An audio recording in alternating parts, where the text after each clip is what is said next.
Hi, I'm John. And I'm Greg, and this is the Greater Than Golf podcast.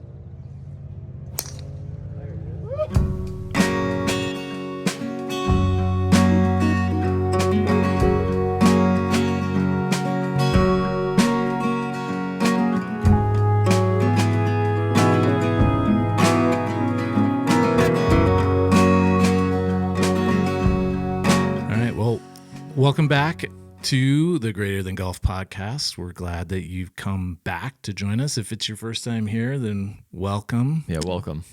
My name's Greg. This is my buddy John. And Greater Than Golf is really about three things: mindset, practice, and play. And the exciting thing is we get to talk about play today. Yeah. That's what we're getting to. Yeah. But we have covered a few of the others. Yeah, our first episode was, we are going on the mindset and then practice and play cadence. So we did cover mindset. I think most of that one, I guess the sum would be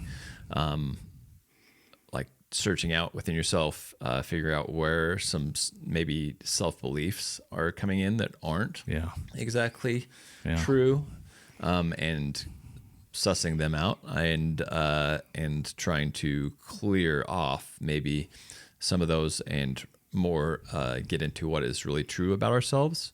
And then the last one, practice. We talked a bit about intentional practice and engaging. And this podcast doesn't just go into golf. It's like life and golf. So how can we engage in practices? And we were like spiritual, mental, physical, like all the levels of practices in order to like intentionally engage in those in order to get a certain outcome, or the word we used a lot was automaticity, to get to somewhere where something is more automatic. So It's just an embedded part of who you are, how you function, how you operate. And today we're going to talk about play. We recorded the last couple, we've experienced a lot of life practice, I'd say. There's quite a bit of that going on. I think less play. I mean, and more of practicing within our households of going through some interesting and maybe I'd say hardship or just stuff you don't really want to have happen. But it happens, and then it is really a test, actually, to get through some of these things, and in a way that is still good. Right. So that's been our life in the last month or so. I think we'll certainly touch on some of those things, because a thought occurred to me about how play, and even play in itself, can be a bit of a practice. There's some other kinds of things, but when we get the opportunity to play in so many ways, that can help inform the way that we enter into the difficulties or the struggles, or even what sometimes feels like just survival. And we'll get into play a little bit more of like, how do we engage in it, stay in it, and still, and even when it's hard, just in like as we have in life this last month or so, even when it's hard, or even when things aren't going quite as planned, being able to remain disciplined but also joyful, and take what comes at us and still like reorient ourselves towards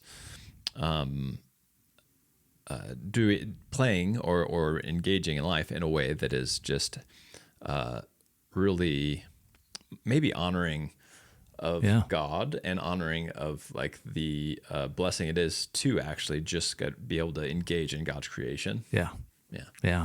Engaging in God's creation. That's one of the key parts, I think, of play that has been set in my mind, is around that engagement in God's creation is a creative act. So that's what play is all about. Play is about taking the things that we have with us, our mindset, our practice, and taking that into engaging in the world. And the modality that Greater Than Golf is about is focused around golf. That's one way in which we take that. So how we think about things, the way that we practice those things, and in particular golf, around how I come to the game, the way that I practice, what it is that I practice, how I practice. I get to bring that into the place of playing around golf, and that environment, that engaging environment, also includes not just the club and the landscape, but it includes the environment of other people, whether that's friends or the foursome that you get paired with or whatever it is. Right. Yeah. And this is the way we do this. This is like kind of what we're talking about a little bit is, and I feel like there's in pure play that is just, and I think pure play should be full of joy, like enjoyment. Yeah. Of not just the environment, the people around you, the smell of the grass. Oh yeah. And we were out there the other day, and like maybe you're out there golden hour and the sunset, and golf is part of like some of the most beautiful places in the world are golf courses. Yeah. I feel like. Yeah. So enjoying that, but also enjoying the process, and we talk about this childlike approach, or like the ability to just kind of take a delighted and joyful approach to the game and be able to stay present. Yeah. Stay in it, as we'd probably say.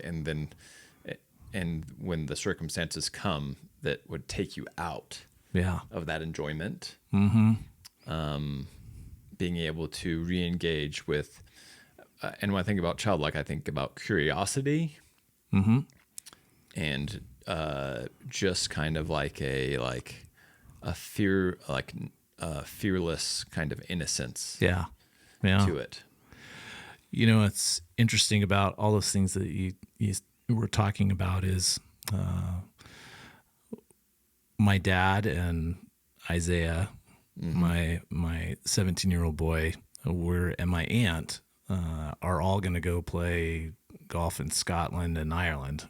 We've got a trip coming up in the fall in September, which is we're totally stoked about. Yeah, you've been looking forward to this for a while. Yeah. And I had actually, because of things that have been going on, had sort of set that stuff aside. But then I got an email from just a notification from St. Andrews, because we're playing a couple of courses up at St. Andrews. As much as we'd like to play the old course, we're not on the old course, but we're playing the Castle course and the Jubilee. Yeah. But when that email came in and I saw the pictures, there is this childlike something that comes up it's an excitement, giddiness, right? kind of. Yeah. And Elizabeth, my wife, was sitting across the kitchen counter, and she's like, what is your problem? I'm like, I was just reminded that we're going to go play the Jubilee course at St. Andrews. I can't help myself. So it's that kind of joy that surfaces in the context of what is it that you're going to do? We're going to go play. And how that brings a sense of joy, not only what you begin to imagine what the experience will be like, but also what you anticipate and what you are curious about. So when you were talking about curiosity, there's kind of three things that you were talking about that I think would be important to get to. One is when we get out of play. Yeah. One, and the other one was curiosity. I'll think of the other one. Well, creativity, I guess, or yeah. And I mean, part of what takes you out is the fear side of things, I think, or maybe everything that plays on that other side, which is like fear, shame, and like those things that take you out of the ability to really engage fully and be 100% present within God's creation, within the realm of play that you're in at the time. Yeah. So maybe maybe relationship too. Yeah. It keeps you like staying in relationship with those around you. Yeah. Yeah. Maybe that's the flow we can talk about, is how we enter into play with joy, a sense of, how is it that we come into it with creativity, some of those kinds of things. Then we can talk about some of that curiosity. And then I think you and I were talking a little bit before, just as what we were going to talk about for this, but I think the important part about how we get out of it, but then how we can get back in, into the state of play. Yeah, because things are going to come at you. Things are going to happen that aren't exactly how you'd want them to happen. Right. Yeah. I don't know if there's a round of golf that's been played that doesn't have a bad or like a not 100% like as you planned executed shot. In it. Yeah. Or a putt that you really like. For me, it's like a putt that I really thought was going to go in, and it just misses, and that can really even like that can take me out. Even if I ended up with a par, it was a birdie putt, and I like really got my hopes up, and it looked like it was going in. Yeah. Or let's see, another one that gets me, and I'll give it to you to give what gets you. Sure. Yeah. Another one is when I feel like I hit a good shot and I didn't get what I deserved. The outcome wasn't like. Wait, there's some heavy text. What you just said. Oh what my you gosh. deserve. When I felt like, oh, I hit that so good, and then right, I have a bad lie. It's in a divot, or like it's just such a letdown that can really get me. Okay, before we get there, let's make sure we talk about entering into play. Okay. Yes. So I played around at Bella Ridge, brand new golf course, just south of here near Johnstown. The same architect as TPC Colorado and Highland Meadows. Yeah. So this course used to be a dairy farm. Yeah. South of Johnstown. I don't know the name of the architect, but he's really good at making beautiful, like the landscape that. He takes the landscape and just makes these kind of like rolling. Kind of half link style, but he really uses landscape well to form a golf course. To say that. And the beautiful thing about playing golf along the Front Range here is when you tee off and in the background are the Rocky Mountains, Longs Peak. Plus, we've got some beautiful weather last couple of days. The Twin Sisters are there. Yeah. The mountains. Yeah. So, but knowing this course is brand new, knowing it's not quite, there's still a little rough around the edges. It's just not matured in yet. Yeah. It had, by a long stretch. However, they are open. Mm-hmm. We're really just playing the front nine. That's all that my buddy was able to book. But when even just before you even enter into being able to go, one is it's a new course, so there's some curiosity, there's some anticipation around. Oh, cool, a new place I haven't been before. I wonder what it's going to be like. Before a round, what happens? Like I have this hope. Yeah, there's like this hope that like I could have that round. True. I was thinking about that as well. Yeah. It's like you go in with an anticipation of what it is that you are capable of and what you desire, what you long for. For me, it's an under par round. Like I'm chasing. Yeah. Like, oh, I could, this could be that one. Yeah. Where all of a sudden my potential becomes unlocked. Yeah. And your potential becomes unlocked. Yeah, you kind of wonder what, because you know that it's in there, because there's a couple of shots, even if it's, we see it out there, right? You have that one shot and you're like, it's in there. I know it's in there. So now we're hunting it down every shot, every day. Oh yeah. And then reality strikes. But I think that's the interesting thing, is entering into play with, if we want to call it a childlike mindset or an approach that where you can feel that joy, that anticipation. And what's interesting, I think, about how we enter into that, or we think about is it's very personal, right? And at the same time, am wondering about what it is we have. You mentioned having hope for what it is that you desire, what you long for. If we're thinking about inner excellence, Jim Murphy talks a little bit about, he has this comment, I can't remember exactly where, but around hoping for the other, the people that you're playing with. And actually, now that I think about this, I mean, I've talked to Jim about this. Yeah. He would say you should not go in with hopes for a score or like a certain, he just would say, go in with a general optimism and just hope for whatever could be. Yeah. Like he definitely would say not to set your expectations. It's like, I expect nothing. Yeah. But be prepared for anything. Yeah. That's more of the mindset that inner excellence would say or Jim would say to take. It would be interesting then in a subsequent podcast how we can talk about what practices help us to get there. So that is the mindset that you come in. I think I did not have, in that round at Bella Ridge, I did not have a score in mind. Maybe that's a good thing. Part of that was, I know what it is that I want to practice during the round, or what is it that I want to practice while I'm in the midst of play, right? Because I feel like that's what I was coming into. But at the same time, being able to try a new course, being able to this sense of play, this sense of experiencing and being in that environment, knowing that the environment was also going to position us to have these incredible spaces to engage in God's creation. And you're phenomenal. With a friend too. Yeah.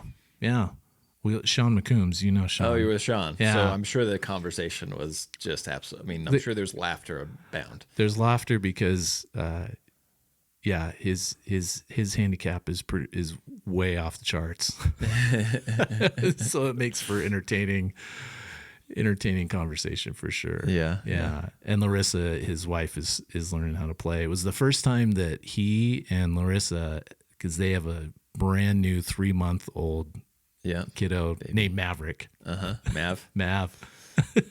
And so it was the first time that they were able to get out as a couple just to go play. So they were having a date to go play. Yeah. So I felt honored that they asked me to be a part of that. So I think that's part of play as well. Yeah, which is cool. Yeah, so you had a good setup to get out into a place of play and that was really pure, unadulterated. Yeah. Experiencing the fullness of life in that space. Yes. Yeah. Well, here's my question for you. So then you had a good setup for it. Yeah. Where do you say you were able to stay in it? Or give us like maybe a challenge, some of the challenges of staying in it, and how do they present themselves? Yeah, so this is a good transition. Yeah. Staying in it was difficult because they don't have that course does not have a practice facility at all, and so you can't warm up or anything. You there is no range, there's no putting green, there's no chipping, anything. So whatever you showed up with on the first tee purely is what you had. Yeah. Bend and stretch and let's go. Fire it off. Yeah. So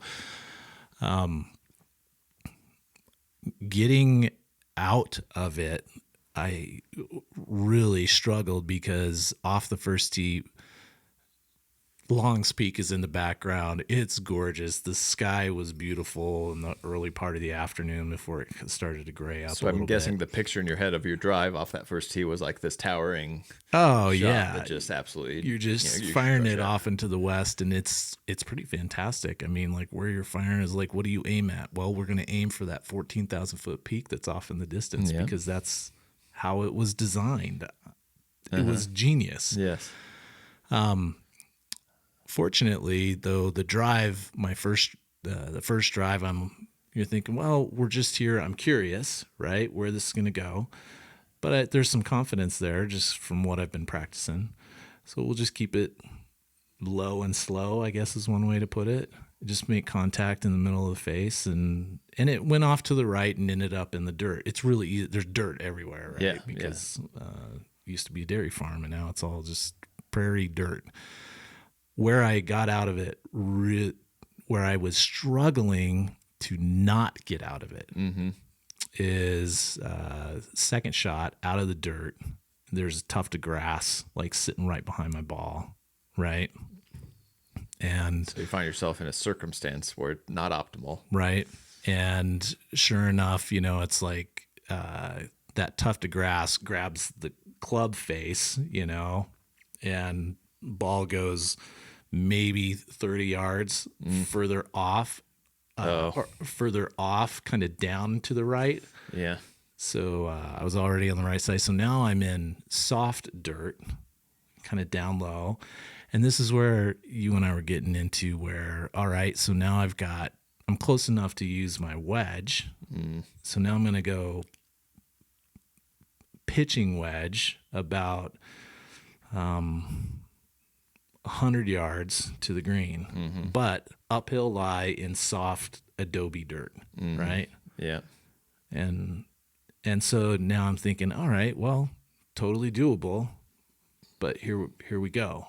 I'm not going to go full 60-degree wedge here. Yeah, I'm just going to go trying to keep it low and slow and not really having a feel for what contact is yet.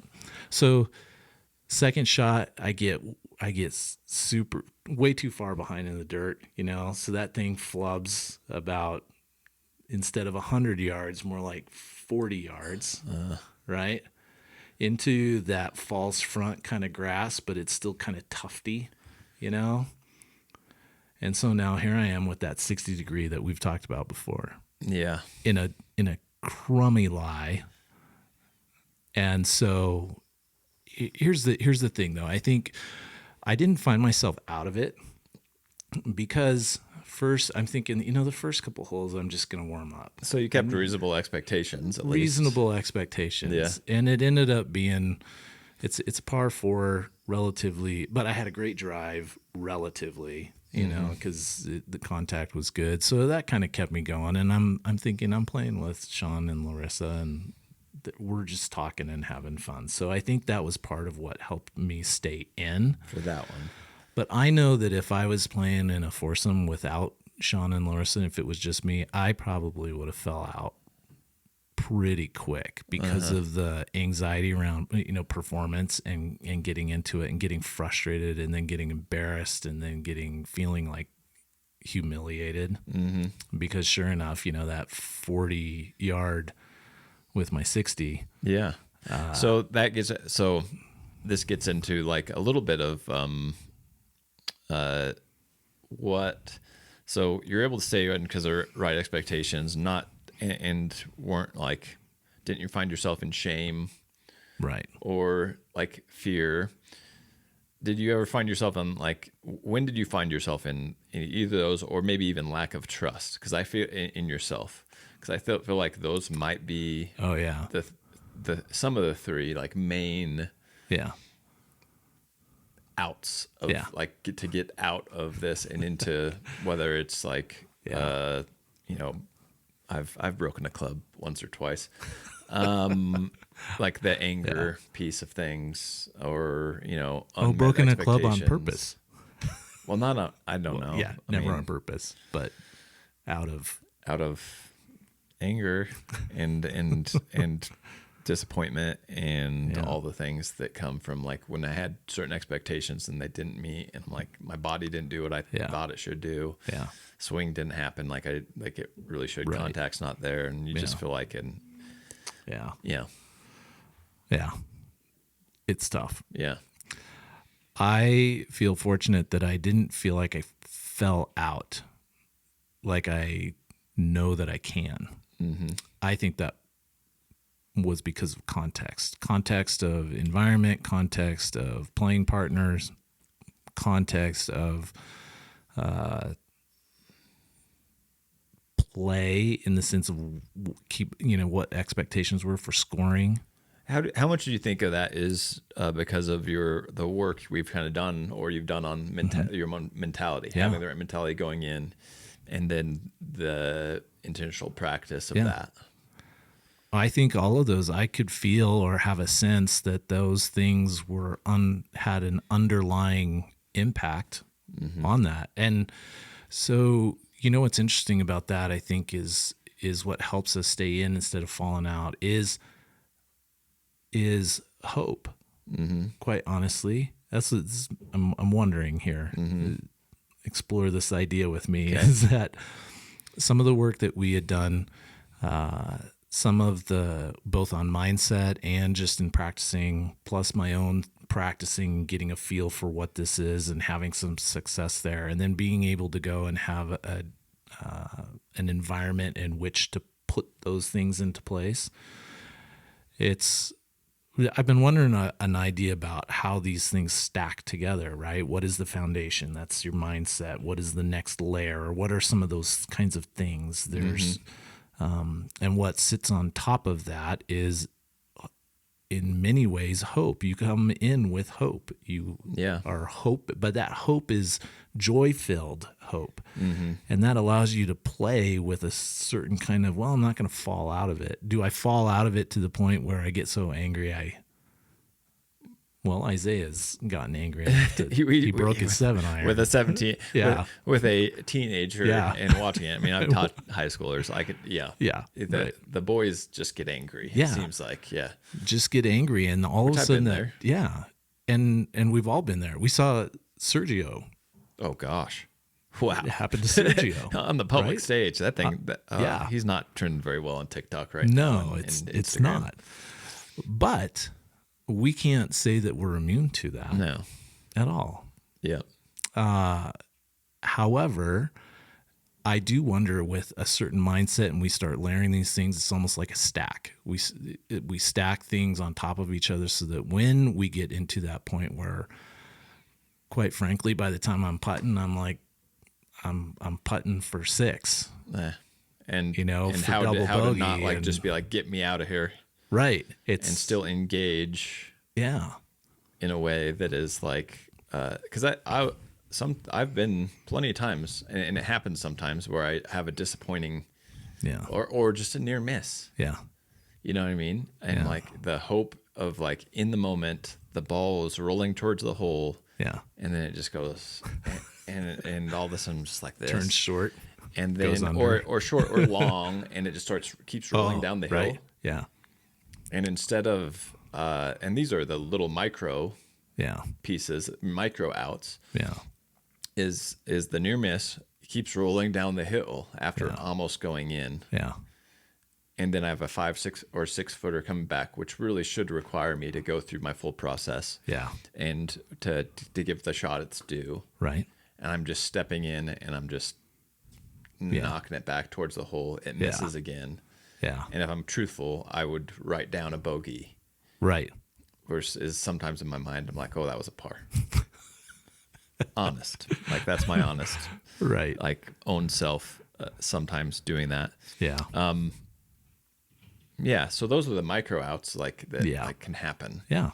That if we're really disciplined and really well, we'd stay in it. We'd go through a process, and if we missed the next one, then it wouldn't be like this, like, kind of excuse in my head and all the things. And it'd be real. We'd be still operating within truth. Yeah. And we'd write down a par because we made it, or we'd write down a bogey because we missed it. Right. So the challenge is to stay engaged. Yeah. Keep expectations in the right places and not ride the roller coaster. Yeah. But if we do want to go on the roller coaster, take a minute. Yeah. What is it? Breathe, maybe reset ourselves. Yeah. You know what's interesting about all of that is around trying to get to a reset where you can engage back into play. Is, what is your experience like when you coach in high school, high school boys in particular, right? Yeah. But also when you are playing around with somebody who does get out, they're falling out. And when you think about your own ability to engage in play with people around you that are out of play and now they're into a different space. Yeah. So like playing your own game, I guess. I think you're talking about when somebody else you're playing with gets out of it, and we're really like even way out. Yeah. Like we'll say throwing clubs and whatever or not. Like they're not letting their interfere in to yours. Yeah, there's this dynamic that occurs where somebody else has fallen out of their just ability to, or hope or joyfulness in the game to play, and have fallen out of that. You're trying to hang on into it. Yeah. But there's something else going on. I think sometimes that's interesting around. Yeah. I think there is something of knowing your own personal like performance and play profile of sorts. Yeah. And being able to stay engaged in yourself. And actually stay in relationship with others too within the game. Yeah. I had a couple of players that like all they needed was a hug. Or here's John. Every time if you're playing with John then and you get out, John's just going to come up and give you a hug. You might get a hug. You might get a hug. Others, a little bit of anger would help them focus. Yeah. Yeah. And you have to make sure that it's not over the top. Right. Right. That takes a lot of self-awareness, some emotional intelligence. Yeah. Yeah. Yeah. A little bit of like focus sometimes is not the worst thing for being able to play. But still, I think it is still knowing yourself. And doing the practice, you're practicing your processes. Yeah. And committing to the process, because that's, I think, part of what can, like a lot of anger gets you out of the process. Yeah. Like this routine, I'd say, that keeps you engaged. Yeah. And present. And then, I mean, I think this one might be most about like having the right expectation. Yeah. And then maybe the mentality of every shot being a new shot or opportunity to engage creatively. Yeah. With the childlike curiosity and to stay out of the fear side of things. Yeah. Yeah. So as we're kind of headed down on the downhill side of our time here, you mentioned something that we kind of touched on a little bit, is around at least the words that you used was what I thought I deserved, maybe. Like you hit a pure shot. Yeah. And you kind of touched on it like with a putt. It rolls just short, or there's something, but maybe talk about that. It's not necessarily something that gets you out, but it does affect this state of play, I wonder. Yeah. I guess being the thought of like thinking I deserve something for one might be a little bit off, right? I think we have these expectations of hitting a good shot, getting a good result. Yeah. Like it's almost like within our human nature to want good outcomes from good behavior in a way. And the disappointment that we can experience. And I think that it is like having the right expectation, knowing that I don't really just deserve anything, and anything can happen at any point in time. Yeah. And being ready for that. Yeah. Instead of just having the expectations and being kind of deserving. Yeah. I think maybe the next one of the next podcasts we do on play, we might talk a little bit more about kind of ego side of things. Right. Yeah. And how the ego can play in and be a barrier. Yeah. Because I think that's maybe where the thought or the expectation of I deserve this. I deserve something good. Yeah. Or deserve anything at all. Yeah. That might come from the ego side of things. Yeah. the ego is a piece of us that is kind of the internal voice that wants to either claim victory or blame somebody else for the lack of it. Man, that seems to, as you were saying that, the first thought that came to mind is those are the things that would rob you of play. Mm-hmm. You enter into something that is not joy or... Right. And if I'm playing ego golf, which I think I have at points in my life, that's then the golf I've played. Mm-hmm. And that might be because you want, then all of a sudden you want to look a certain way. Oh, sure. Yeah. To others. Yeah. You want to dominate. The ego wants to, all it cares about is like looking a certain way and winning and kind of dominating others or the course or whatever it is. Yeah. And that's just like to be in a place of like just wanting to dominate the game or present yourself in a certain way or and then all of a sudden your score or whatever starts meaning something about you. Yeah, you're ascribing them that score to who you are. A little bit of an identity, like a quality of yourself. Yeah. So that's that. I think that's a whole nother episode we can really go into where the ego plays in and gets in the way. Yeah. Of this play. Yeah. It's when I mention where those things, your ego, if it's not that, it's where your ego is positioned. Pride, arrogance, dominion, or you take on that you are dominating. Yeah. Those ideas, the comment around, can those rob or steal away the opportunity to freely play? And I wonder, the thought that comes to mind is around how we have a childlike presence, like we started off with, a childlike play where it's open and it's free, and what it is that you create is you're creating with curiosity, without fear, without ego. What you bring is kind of like what we do when you watch kids run out on the playground. It's like they see opportunity, right? But there's this opportunity to leverage what is there, monkey bars, a swing, or whatever it is, for the sake of the enjoyment of what it brings. And that is free play. Yeah. I think of times as a kid when we were growing up. I was fortunate to grow up where there was some land and a creek and backed up to a cattle ranch, and so there was a creek that ran through the woods, and so we would go run off and go build a fort. And it's like, well, what kind of fort? It's like whatever we wanted. You could do whatever you wanted because we had the whole afternoon or whatever it was to freely play with each other and share ideas. Is it going to be two levels? Is it going to be one level? Can we shoot our BB guns at G.I. Joe figures? All that kind of stuff. It's like, yeah.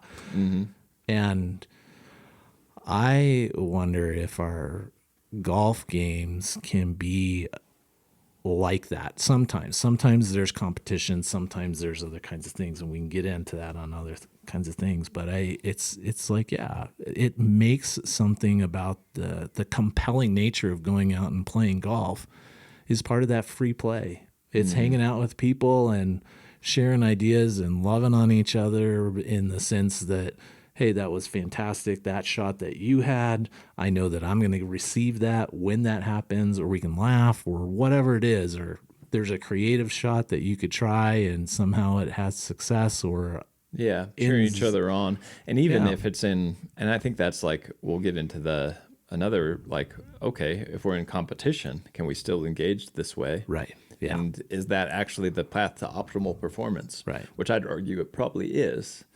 Yeah. Even though ego or whatever can lend to performance sometimes. Yeah. Anger can lend to performance sometimes. Yeah. What is that really the outcome? What outcome are we, or quality of outcome?